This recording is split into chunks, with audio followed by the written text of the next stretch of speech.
Bismillahirrahmanirrahim. Babu Sahwi, the chapter of Sajda Sahu. Right. So generally in namaz, if a person must out sunan and he must out mustahabbat, then his namaz will still be correct and his namaz will be done. And if a person leaves out farais, whether intentionally or by mistake, he leaves out a faraz of the salah, then his salah becomes fasted. He has to repeat the salah. If a person leaves out a wajib of salah intentionally, then also his salah is incomplete. His salah, the farais might be complete, but the wajibat, since it was not done, so his salah becomes what is called wajibul i'ada. He has to repeat that salah, right? Uh, because he only finished the farais and he must out the wajibat. Then on the other hand, if a person leaves out a wajib of salah forgetfully, by mistake, he leaves out a wajib of salah, then he can make sijda sehu at the end, and then his salah will be complete. So this will only, sajda sehu only applies when he leaves out the wajib of salah forgetfully. Right. Al-Fasul Awwal. An Abi Hurairah radiallahu qala qala Rasulullah inna ahadukum idha qama yusalli جاءه الشيطان فلبس عليه حتى لا يدري كم صلى فإذا وجد ذلك أحدكم فليسجد سجدتين وهو جالس متفق عليه. Right. Narrated by Abu Hurairah radiallahu anhu says that Nabi Karim says when one of you stands up to recite Salah, then Shaitan comes to him and he confuses him until he doesn't remember, he doesn't know how many rakats he recited. So when one of you find that, then he should make two sajdas whilst he is sitting. So in this hadith here, the thing that is mentioned here is that it's not rather sahu, it is shak. What is shak? When you forget how many rakats you have recited. Now, Nabi Karim Sallallahu Alaihi Wasallam, he did not have shak. He would either forget or he would make a mistake, but he would not have shak because the shaitan brings about the shak. You understand? And Nabi Karim Sallallahu Alaihi Wasallam, because of his strong focus, sometimes he can make a mistake on something else. He's strongly focused on one thing, he can make a mistake on something else. But the shak, where the difference between shak and sahu is that shak, you are doubtful. Did I do this or didn't I do that? How much I read, 3 or 4. And a mistake is where you just read you thought you read 3 but you read 4, you thought you read 4 but you read 3. So you're not having a doubt between two, right? So yeah, shaitan is the one that brings about the shak, right? And therefore shaitan cannot come to Nabi Karim Sallallahu Alaihi Wasallam and get him to doubt. Shaitan doesn't have that power. Right. When Atta ibn Yasar radiallahu anhu, Nabi Sa'id radiallahu anhu, qala Rasulullah إذا شك أحدكم في صلاته ولم يدري كم صلى ثلاثا أو أربعا فليطرح الشك وليبني على ما استيقنه ثم يسجد سجدتين قبل أن يسلم فإن كان صلى 5 شفعنا له صلاته وإن كان صلى إتماما ل4 كانت ترغيما للشيطان. رواه مسلم ورواه مالك عن عطاء مرسلا وفي رواية شفعها بهاتين السجدتين. Right. So narrated from Atta bin Yasar rahmatullahi from Abu Sa'id radiallahu anhu, Nabi Akram says, one of you have a doubt in his salah and he doesn't know how much he recited, 3 or 4, then he should throw away the doubt and he should make bina, he should continue on that which is definite, which is the least, right? So this is now the hadith is showing you, you make, you continue on the least amount. Then you will make sajda, 2 sajdas before you make salam. So this also shows before you make salam.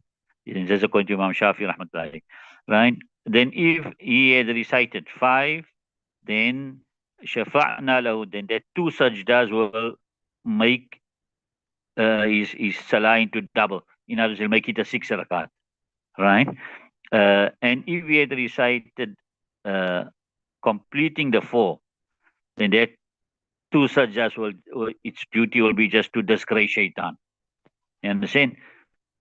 So, which means if you made the extra, then that 2 sajdas will make it from 5 to 6. And if he had made if he had made exactly as he was supposed to make the 4, then the 2 sajdas are extra, so that will be just a disgrace for shaitan. And narrated by Muslim and Malik also narrates from Atta Mursalan. And in his riwayat, Shafa'a bihataini, he will make it double with these 2 sajdas. Right. Now, this hadith here, what we understand from this is that this hadith here is that you make bina on akal. You understand? And they don't refer to any taharriya. So basically, and this is what Jamhur says. At the moment you have the doubt, you make bina on akal. In other words, you continue on what is definite, which is the lesser of the two rakats, right? Imam Abu Hanifa rahmatullah alayhi, what is mazhab? He says, if a person has a doubt in salah, right, and he can't remember did I read 2 or 3, then if this is the first time it's happening to him, then he should read his salah again, right? And if it happens to him often, right, then what he should do, he should make amal on what his mind tells him.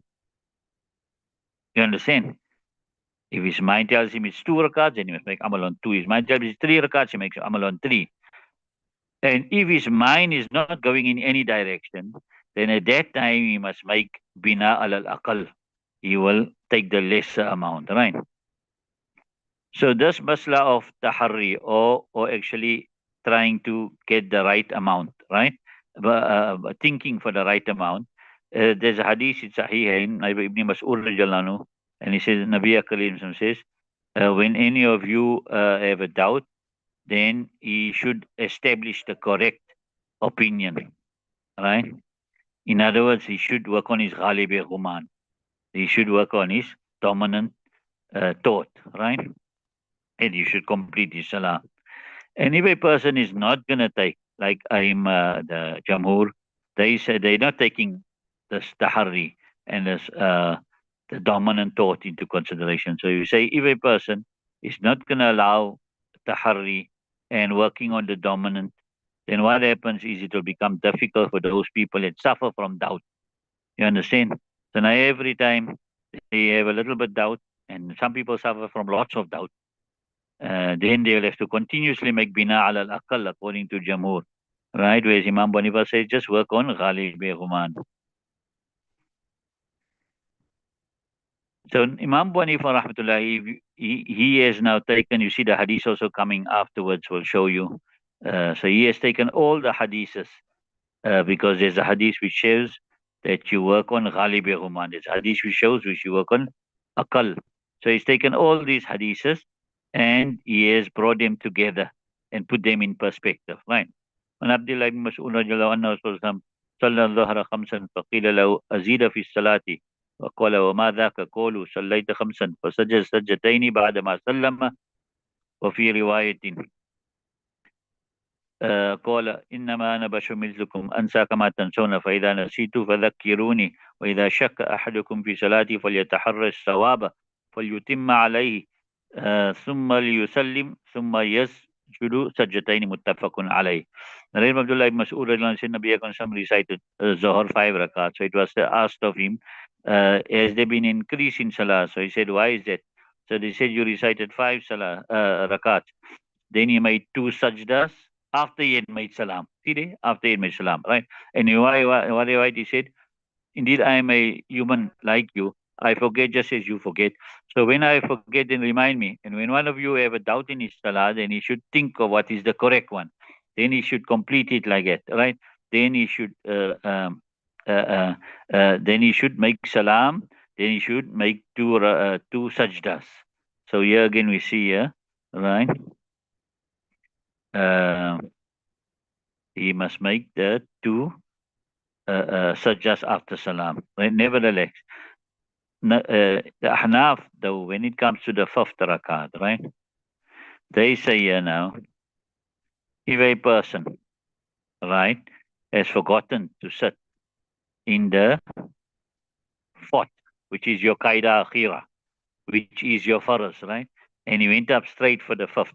Then until he doesn't make sajda, he must return to that qaida and recite at-tahiyyat, make sajda sehu, and complete his salah. If he had made a fifth rakat, if he made sajda already of the fifth rakat, then his namaz now doesn't become faraz anymore. You understand? It now the whole thing becomes nafil. And if he wants, he can join another rakat to it to make it six, right? So that other two rakats also becomes nafil. You understand it now? So it becomes six. And if this happen in Asr and Fajr, then also he can include the two rakats. He can add it, the other rakat on to make it six because uh, as we know according to Ahnaf, after Asr and Fajr to make nafil is makruh. But these were not, this whole thing became nafil. So he's not making it after the faraz. You understand it? Because his faraz isn't done as yet. Uh, so it's as though he has already is nafil before the faraz, and there's no karahat in that. Uh, and then in Maghrib now, if he added one rakat, right, then he must end it off there. He mustn't make another rakat because now which means he's on four, right? Because if he adds another, it'll be five. You understand it? And nafil moves in numbers of two, right? So therefore, and in that situation also in the Maghrib, there is actually no need to make a sajda sehu. There's no need to make a sajda sehu. Right. Let's see. Then, so this is when he didn't sit in the final sitting, right? And if he had sat in the final sitting, right, and then he stands up for the fifth rakat, then if he didn't as yet make the sajda of the fifth rakat, then he can go back and sit and make sajda sehu and complete his salah. But if he had sat in if he had made the sajda of the fifth rakat already, now he can't go back. Rather, what should he do? Is he must join another rakat to it, right? And then those two rakats now will become nafil, and the four will be his faras. And at the end, he makes his jasehu, right? If he didn't join another rakat, then also his faras is done. And the one rakat will just be extra. And he made jasehu, right? But it's better to join an extra rakat, right?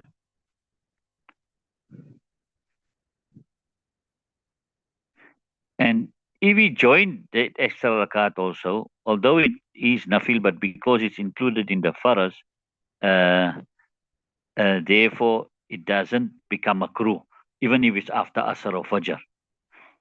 At the end of the day, it's nafil, but because he did the whole thing and he went into that nafil thinking it was faras, that's why he stood up for the fourth rakat, thinking he's still in the, maybe he thought he's in the third. You understand it? And then he after he joined, he must all make you mean after he joined the other two, then he must make a sajda sehu for delaying the salam. Right? Right. However, that two rakats that he joined now after that will not be regarded as his two sunnat muakkada. You know, after Zohar, two sunnat muakkada. Why? Because you need a new tahrim for the sunnat muakkada. Okay, leave it till there.